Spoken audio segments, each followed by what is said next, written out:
The first time Ryan Whitmore questioned Olivia Bennett's loyalty, it was because she was asleep at 2:07 in the morning.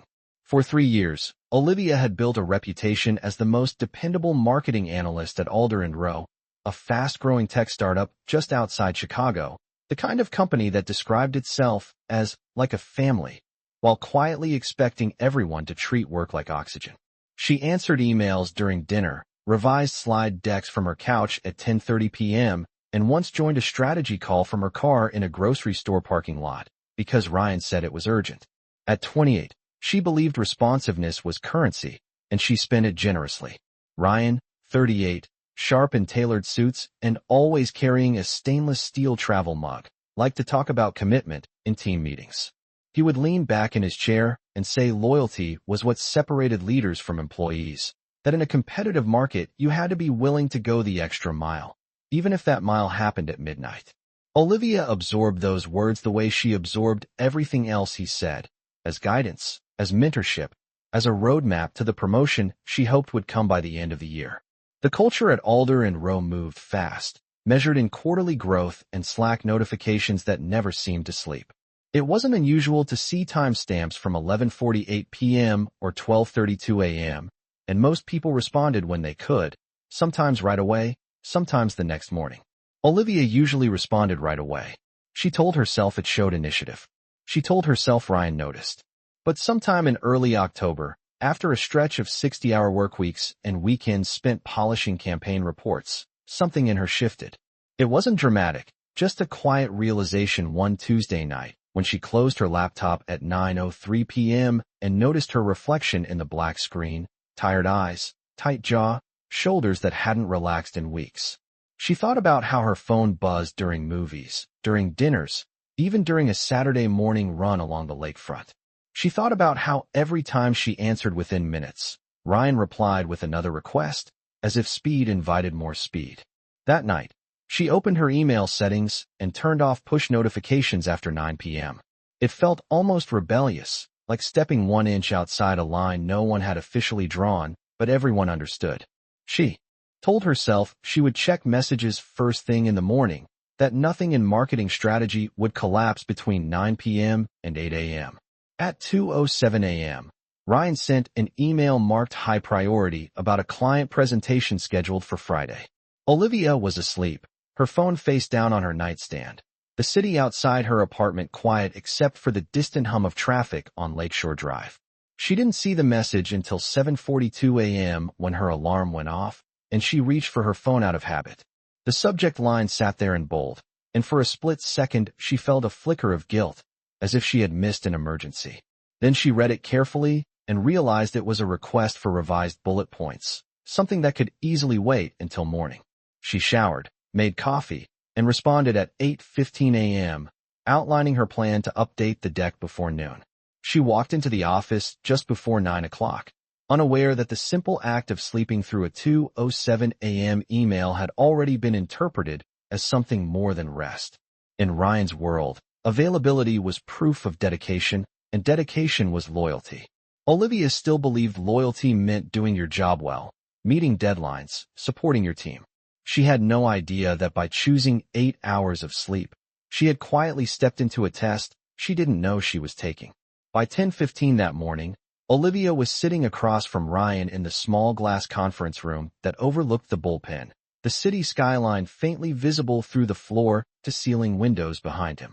He had closed the door gently, not angrily, which somehow made her more uneasy. His laptop was open in front of him, the screen angled just enough that she could see her own name in bold at the top of an email thread. He did not start with small talk. He did not ask about her commute or the campaign timeline. Instead, he folded his hands on the table and studied her with a calm, measured expression. He told her he had noticed a shift in her responsiveness. The word shift lingered in the air like something clinical, something documented. Olivia felt her pulse quicken but kept her posture steady.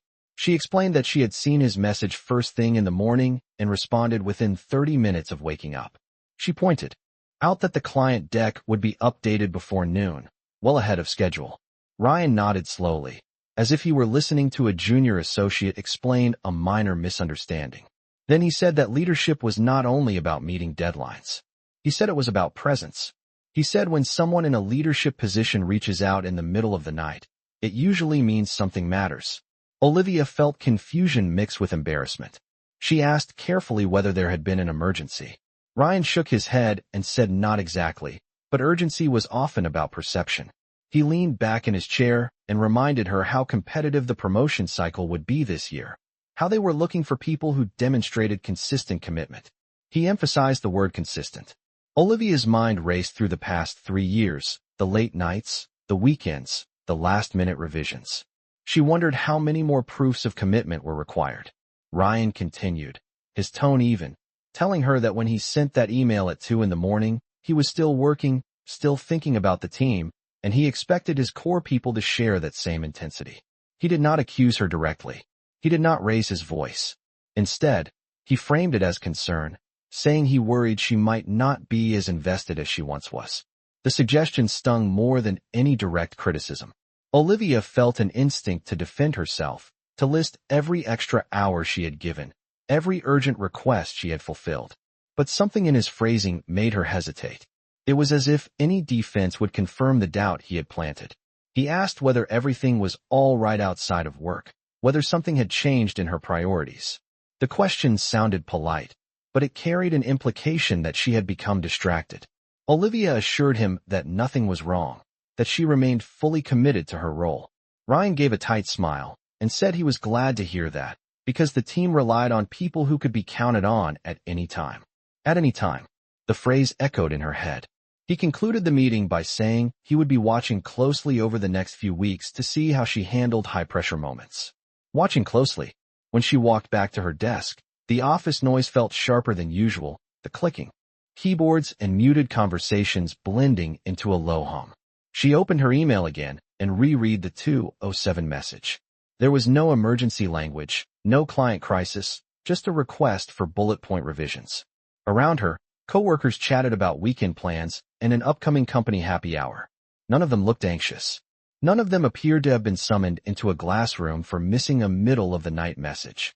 Olivia began to wonder whether the test had never been about the presentation at all, but about something less visible, something that blurred the line between dedication and availability. For the first time since she joined Alder & Rowe, she felt a crack in the certainty that hard work alone would protect her.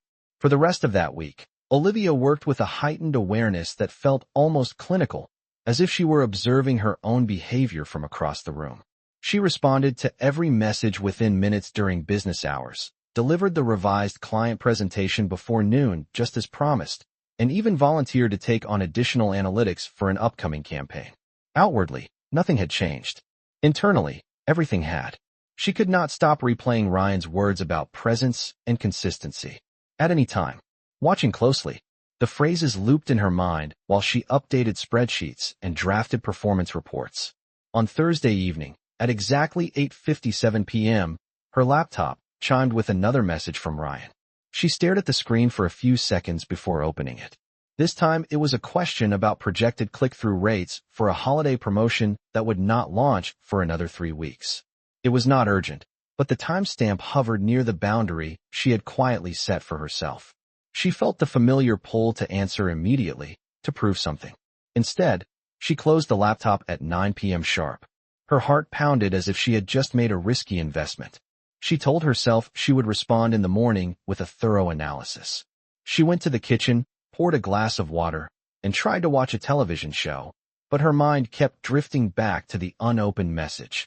At 11:14 p.m., she checked her phone out of habit and saw that Ryan had followed up with a brief second email asking if she had seen his earlier question.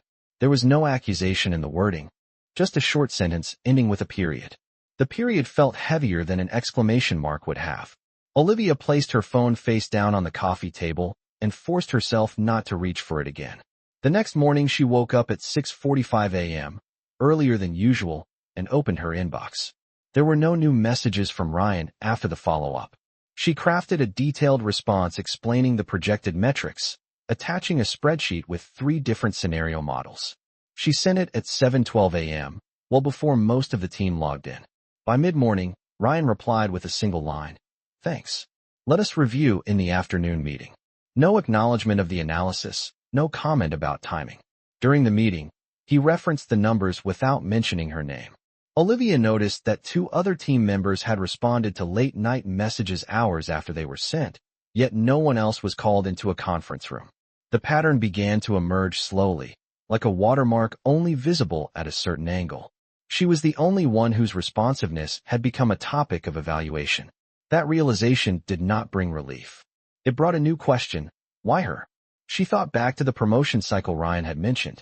There were 2 open senior roles, and she and another analyst named Trevor were considered frontrunners. Trevor often stayed late and made a point of discussing it loudly near the break room. He once joked that sleep was optional during campaign season. Olivia had never competed that way. She believed results would speak for themselves. Now she was not so sure. That Friday afternoon, Ryan stopped by her desk and asked casually how she was feeling about her workload. The question sounded neutral, but she sensed another layer beneath it, as if he were measuring her tone. She said she felt capable and on track. He nodded and reminded her that leadership required sacrifice. The word sacrifice lingered long after he walked away. That night, as she drove home along the expressway, red tail lights stretching for miles ahead, Olivia realized the situation was no longer about a single missed moment in the middle of the night. It was about control over time, over perception, over what counted as devotion. And for the first time, she began to wonder whether proving herself would ever actually be enough. By the following Monday, the tension had shifted from subtle to strategic. Olivia arrived at the office at 8:32 in the morning, coffee in hand, determined to focus strictly on measurable performance. If responsiveness was being monitored, then she would document everything. She began keeping a private record of her completed tasks, noting the time each assignment was received and the time she delivered results. It was not an act of rebellion. It was an act of clarity. That afternoon, Ryan announced an impromptu team meeting scheduled for 6:30 p.m., 30 minutes after most employees normally left. No explanation was given in the calendar invite beyond the phrase alignment discussion. Around 5:45 p.m., Olivia noticed coworkers exchanging glances. Trevor made a casual comment about ordering takeout and staying late as if it were a badge of honor. Olivia stayed as well, sitting upright at the conference table while the skyline outside slowly shifted from pale blue to deep navy. When Ryan finally entered at 6:42 p.m., he thanked everyone for their flexibility. He spoke at length about competitive markets, about teams that win versus teams that fade, about the difference between clocking in and truly owning a mission. His eyes landed on Olivia more than once, not aggressively, but deliberately. He asked each team member to share what sacrifice meant to them in a professional context. Trevor said sacrifice meant pushing past comfort zones and staying available whenever the company needed him. Another colleague mentioned prioritizing work over social plans during peak seasons. When it was Olivia's turn, she chose her words carefully. She said sacrifice meant delivering consistent results, supporting teammates, and maintaining the stamina to perform at a high level long term. Ryan tilted his head slightly and asked whether stamina required flexibility in hours. The room grew quiet. Olivia responded that flexibility worked both ways, that sustainable performance required boundaries to prevent burnout. The word boundaries seemed to settle heavily in the air. Ryan nodded slowly and moved on, but the exchange did not feel neutral. The meeting stretched past 8 p.m., covering topics that could have easily fit into a morning session. When Olivia finally walked to the parking garage, the structure nearly empty, she realized the message was no longer subtle. Availability was being equated with ambition, and hesitation was being framed as doubt. The next day, performance review forms were circulated earlier than expected. The timeline had been moved up by 2 weeks. In the evaluation criteria, one section stood out to Olivia: demonstrates exceptional commitment beyond standard expectations. The wording felt deliberately broad. She wondered how commitment would be measured and who would define beyond standard. Midweek, Ryan sent another late-night message at 12:18 a.m., asking for a minor revision to a campaign tagline. Olivia saw it at 6:58 a.m. and responded at 7:05 a.m. with 3 alternative options. At 9:30 a.m., Ryan replied publicly in the team channel, thanking Trevor for his dedication to staying up late to refine messaging ideas. Olivia scanned the thread and saw that Trevor had responded at 12:26 a.m. with a single short suggestion. The acknowledgement was unmistakable. Dedication was being praised selectively. Olivia felt a shift inside her, not panic, but clarity. The pattern was no longer abstract. It was visible in timestamps, in public recognition, in subtle questions during meetings. She was being positioned as capable but not relentless, reliable but not fully devoted. That evening, instead of driving straight home, she parked near the lake and sat in her car watching the water darken under the fading light. She replayed every conversation from the past 2 weeks, searching for evidence that she had actually failed. There was none. Deadlines had been met. Metrics had improved.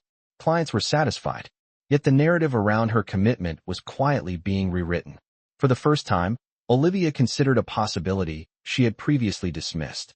What if this was not about growth at all, but about control? What if the real expectation was not excellence, but constant submission to someone else's definition of loyalty? The following week marked the beginning of formal performance reviews, and Olivia walked into the process with a folder of printed reports that outlined every measurable contribution she had made over the past year. She had highlighted revenue increases, campaign engagement growth, and cost reductions down to the dollar. She believed numbers created clarity. On Wednesday afternoon, she was called into Ryan's office for her evaluation. Unlike the glass conference room, his office felt more private, lined with framed certificates and industry awards that subtly reinforced hierarchy. He gestured for her to sit and began by complimenting her analytical precision. He said her reports were consistently thorough and that clients trusted her insights. For a brief moment, Olivia felt relief. Then his tone shifted. He said there were concerns about leadership readiness. He mentioned that leadership required visibility during critical moments and referenced several late-night communications over the past month. Olivia kept her voice steady and asked whether any deadlines had been missed. Ryan replied that it was not about deadlines. It was about presence and perception. He explained that senior roles required individuals who demonstrated an instinct to respond immediately when strategic discussions were unfolding, regardless of the hour. Olivia pointed out that her responses had consistently arrived before the start of each business day and that no project had suffered delays. Ryan nodded but said perception shaped opportunity. He stated that when he saw certain team members engaging in conversations at midnight, it signaled hunger. He paused before adding that hunger was difficult to teach.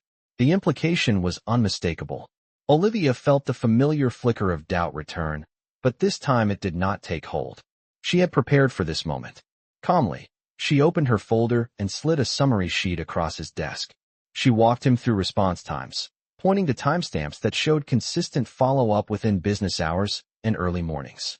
She emphasized that her campaigns had outperformed projections by 12% in the last quarter alone. Ryan glanced at the sheet but did not study it closely. He said he appreciated the data, yet leadership was not only a spreadsheet. It was culture. He asked her how committed she truly felt to the long-term vision of Alder & Rowe. The question sounded philosophical, but Olivia recognized its strategic design. If she defended her boundaries, she risked appearing detached. If she promised around-the-clock availability, she surrendered the very line she had drawn. She chose a third path. She said she was deeply committed to delivering exceptional results and contributing sustainably to the company's growth. She added that sustainable performance required rest, clarity, and strategic focus. Ryan leaned back and folded his arms, studying her in silence for several seconds. Then he informed her that the senior promotion would go to Trevor this cycle. He described it as a matter of alignment and readiness. He assured her that she remained a valued member of the team and that future opportunities would arise if she demonstrated increased flexibility. The word flexibility landed heavier than any direct criticism. Olivia thanked him for the feedback, gathered her folder, and walked out of the office without visible reaction. Back at her desk, the noise of the bullpen felt distant, as if she were listening through glass. She had not been denied because of performance. She had been denied because she did not perform devotion on demand. The realization did not crush her. It clarified everything. As the afternoon sun angled across her desk, she opened her laptop and began updating her resume, not out of anger, but out of understanding. The rules of the game had been made clear, and she was no longer certain she wanted to keep playing by them. By the end of that week, Olivia's disappointment had settled into something steadier and more analytical. She continued performing her role with the same precision, but internally, she had shifted from seeking approval to gathering perspective. Each evening after work, she spent 1 hour refining her resume, quantifying achievements in percentages and revenue growth, framing her experience in language that highlighted strategy rather than availability. She updated her professional profile online and quietly turned on the setting that signaled she was open to new opportunities. Within days, recruiter messages began appearing in her inbox. Some were generic, but one stood out. A mid-sized digital marketing firm based in Denver was expanding its analytics division and looking for someone with her exact background. The recruiter's message emphasized work-life balance and structured communication windows. The phrase felt almost unreal after months of implied expectation at Alder and Rowe. Olivia scheduled a preliminary call for the following Tuesday during her lunch break. Meanwhile, at the office, the atmosphere subtly shifted. Trevor's promotion was announced publicly in a team meeting, complete with applause and a brief speech about dedication and going above and beyond. Ryan praised Trevor's late-night collaboration and visible enthusiasm during high-pressure moments. Olivia listened carefully, noting how the praise centered on availability rather than measurable outcomes. After the meeting, several coworkers stopped by her desk to say they were surprised she had not been selected. Their sympathy was quiet, almost cautious, as if acknowledging an unspoken tension. Olivia thanked them politely and returned to her campaign dashboard. She no longer felt the need to defend herself.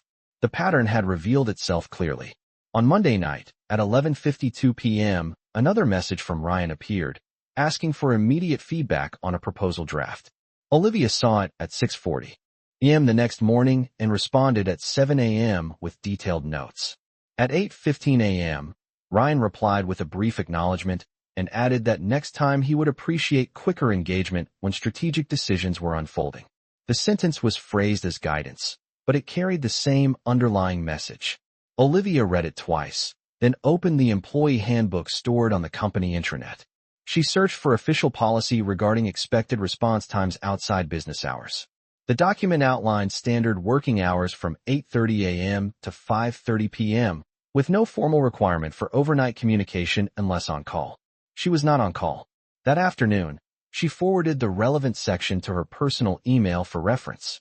The recruiter call the next day lasted 30 minutes. The hiring manager spoke about structured collaboration, about respecting personal time, about measuring performance through outcomes rather than visibility. Olivia answered questions confidently, describing how she increased campaign conversion rates by double digits and improved reporting accuracy across departments. When the call ended, she felt something she had not felt in months. Possibility without pressure. Back at Alder and Rowe, Ryan stopped by her desk and asked whether she had reflected on his feedback about flexibility. Olivia met his gaze and said she had reflected carefully. She stated that she remained committed to delivering exceptional results during defined working hours, and that she believed consistent performance should be the foundation of leadership evaluation. Ryan studied her expression, perhaps searching for hesitation. He did not find it. He reminded her that advancement required alignment with executive expectations. Olivia nodded calmly, understanding now that alignment in his definition meant constant accessibility. That evening, instead of feeling anxious, she felt composed. She had begun shifting from defense to direction. The denial of promotion no longer felt like a personal failure. It felt like a signpost. And for the first time since the conversation in the glass conference room weeks earlier, she sensed that control over her future might not depend on answering messages in the middle of the night, but on choosing where her standards were respected. 2 weeks after the recruiter call, Olivia received an email during her lunch break with the subject line interview invitation. The Denver firm wanted to move her to the next stage, a formal video interview with the director of analytics and a senior strategist. The proposed time was Friday at 12 p.m. Central Time. Olivia read the message twice to make sure she was not imagining it. She accepted within minutes and blocked the time on her calendar as a personal appointment. Back at her desk, the rhythm of Alder and Rowe continued unchanged. Slack notifications chimed. Trevor discussed a new initiative he was leading, referencing how he had stayed up until 1 in the morning refining messaging angles. Ryan praised his initiative in the open channel, reinforcing the narrative that late hours equaled leadership potential. Olivia observed quietly, no longer internalizing the comparison. On Wednesday evening, at 11:37 p.m., Ryan sent another message asking for last-minute adjustments to a client forecast model.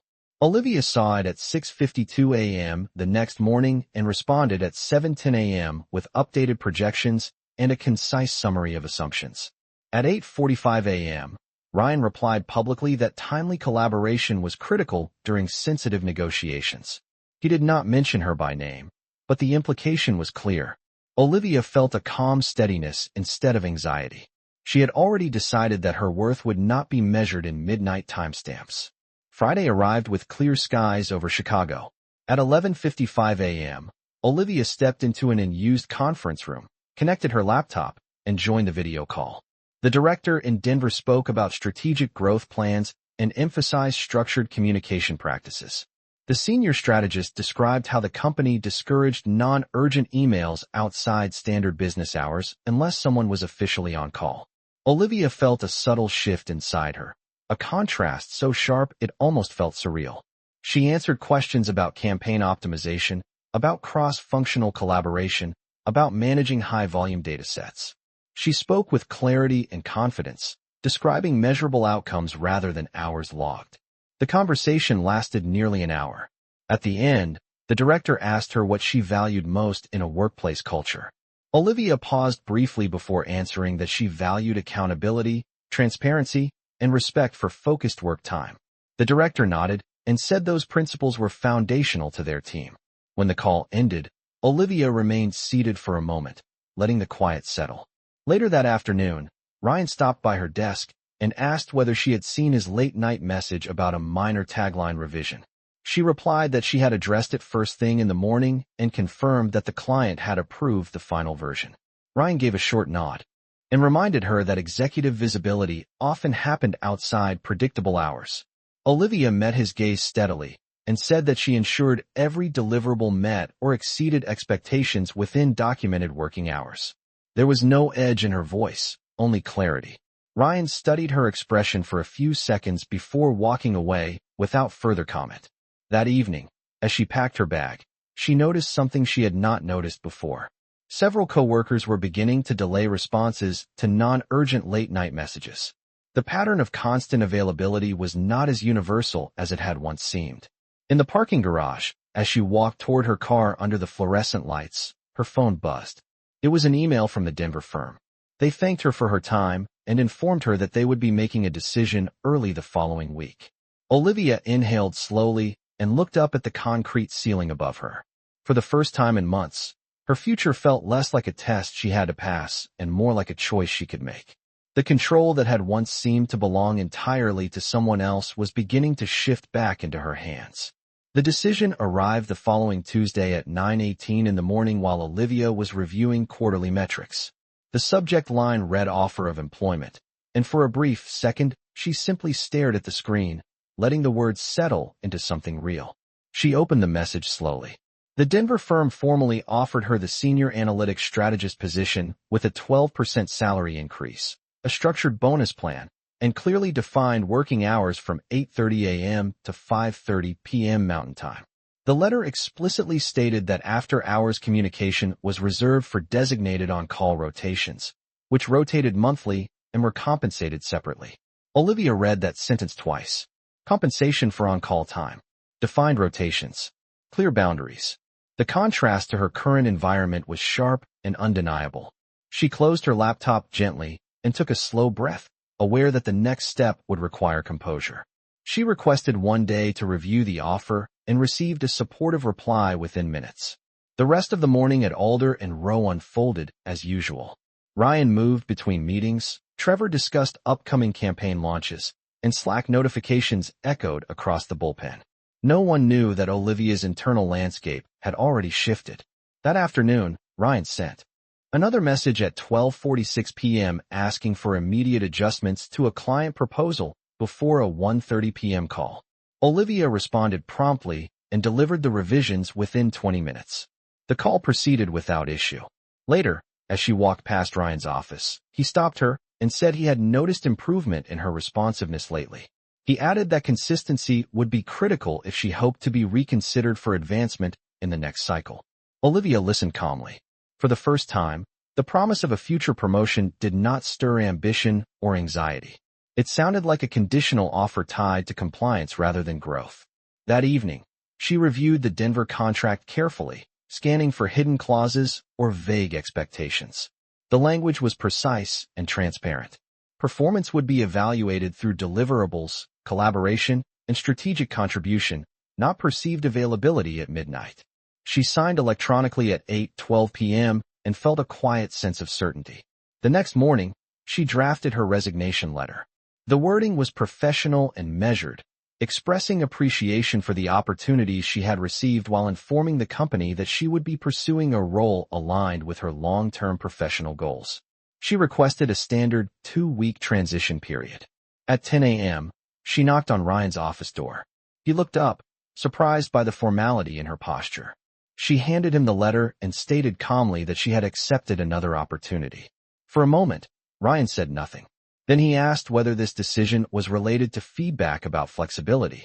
Olivia replied that she had reflected carefully on what she valued in leadership culture and long-term sustainability. She explained that she believed consistent results should define commitment. Ryan leaned back in his chair and said he had not expected this outcome. He mentioned that she had significant potential within the company. Olivia thanked him for the acknowledgement, but did not elaborate further. As she left his office, the air in the bullpen felt different, lighter. Word of her departure spread quietly throughout the afternoon. Several coworkers approached her with questions about where she was going. She shared limited details, keeping the focus on growth rather than grievance. That night, when her phone remained silent after 9 p.m., she noticed something simple yet profound. There was no tension, no anticipation of a late message testing her worth. The silence felt earned rather than dangerous. And in that quiet, Olivia understood that loyalty to a company should never require surrendering control over one's own time. Olivia's final 2 weeks at Alder and Rowe unfolded with a clarity she had not experienced before. Without the weight of seeking approval, she approached each task with calm professionalism, documenting processes, organizing shared files, and preparing detailed transition notes for the team. Ryan maintained a composed demeanor, thanking her in meetings for her contributions, while occasionally remarking that it was unfortunate to lose strong talent during a competitive quarter. The tone was neutral, but the underlying message lingered, as if her departure was both regrettable and inconvenient. Trevor assumed several of her projects, and within days, Olivia noticed the strain beginning to show. Late-night messages increased in frequency, and Slack channels buzzed past midnight with revisions and clarifications. She observed quietly, no longer emotionally entangled in the rhythm. On her last Friday, the team gathered for a brief farewell in the break room. There was a store-bought cake, paper plates, and polite applause. Ryan offered a short speech about growth and opportunity, emphasizing how Alder and Rowe prepared employees for future success. Olivia thanked everyone sincerely, acknowledging the skills she had developed and the colleagues she had valued. There was no bitterness in her voice, only resolution. That evening, she packed the last of her belongings into a small cardboard box, including the stainless steel travel mug she had once purchased in an effort to mirror Ryan's intensity. As she walked out of the office building for the final time, the Chicago skyline stretched wide above her, the air crisp with early autumn wind. She did not look back. 2 weeks later, she began her new role in Denver, adjusting to mountain light and a slower, more deliberate pace of communication. On her first day, her new director outlined expectations clearly: deliver strong analysis, communicate proactively during business hours, and protect focused time to ensure quality. The language was direct and practical. During her first month, Olivia completed a campaign performance audit that identified inefficiencies, saving the company nearly $200,000 annually. The recognition she received centered on insight and execution, not timestamps. One evening at 5:32 p.m., her laptop chimed with a message from her director clarifying a minor data question. Before she could respond, a second message followed stating that the issue could wait until morning and wishing her a good evening. Olivia closed her laptop and stepped outside onto her apartment balcony, watching the sun dip behind the Rocky Mountains. The silence felt expansive rather than threatening. Back in Chicago, she heard through a former colleague that Trevor had been overwhelmed by the volume of constant availability expected of him. Turnover in the department had increased, and internal surveys had begun reflecting concerns about burnout. The culture that equated loyalty with round-the-clock presence was beginning to show its cost. Olivia did not feel vindicated. She felt affirmed. Months later, when she updated her professional profile to reflect a successful quarter in her new position, she realized something fundamental had shifted within her. Loyalty, she understood now, was not measured by how quickly someone responded at 2 in the morning. It was measured by integrity, by sustainable excellence, and by the courage to define one's own boundaries.